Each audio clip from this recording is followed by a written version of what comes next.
In this video we're going to try and evaluate some logs.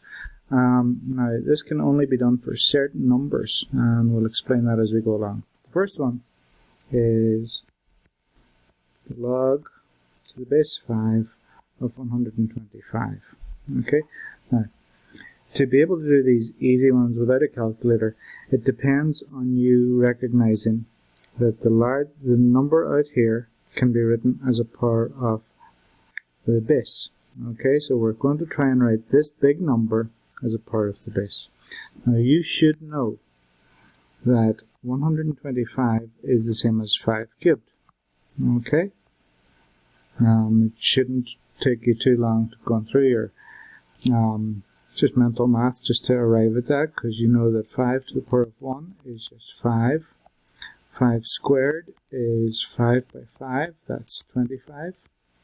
And therefore 5 cubed is 5 by 5 by 5, which is 125. So we have 125 is equal to 5 cubed.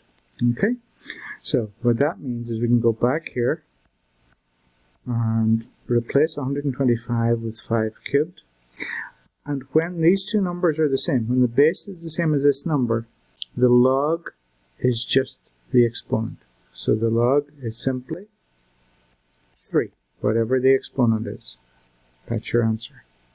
Okay, so a lot of questions can be answered like that. Now, when we come to question B,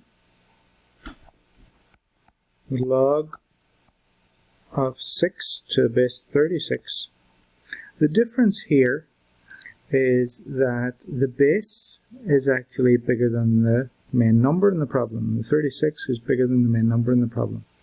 So if that happens, in other words, if the base is bigger, what we will do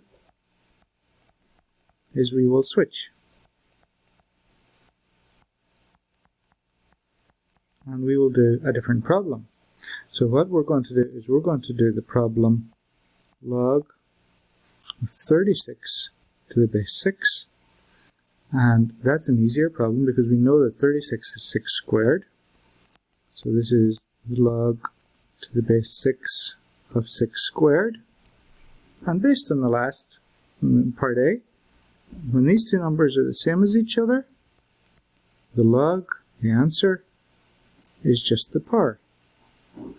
So the answer is 2. Now this is the answer to the new question. So what we have to do now is switch back. Okay, so what we're going to do now is we're going to switch back. Okay, and if you do that, the way to do it is just to take the reciprocal. Okay, so go back to the original problem now. Go back to the original problem now. Log 6 to the base 36. And our final answer, this is the answer we wanted, is going to be the reciprocal of what we just got. In other words, 1 over. So 1 over 2. Okay? Now we do this when the base, this is the method we use if the base is bigger than the main number in the problem.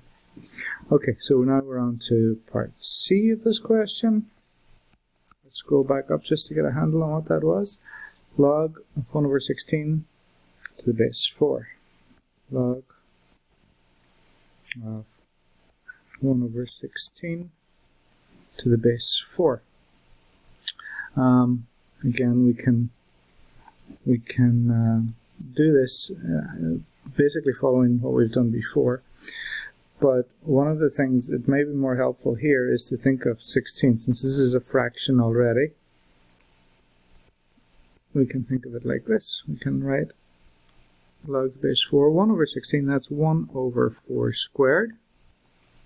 Now 1 over 4 squared, if you use exponents, if we bring the 4 to squared up, it becomes 4, log the base 4, that stays the same, but 1 over 4 squared is 4 to the power of minus 2. Okay? 1 over 4 squared is 4 to the power of minus 2. That's just rules of exponents that you would have done in Algebra 1, and we did again earlier this year. Okay, And at that point, the base and this number are the same, so the answer is -2. Okay, so log of 1 over 16 to the base 4 is -2. And that's your final answer for this problem. Okay? Again, thanks for watching. Again, more practice is all you need to master these.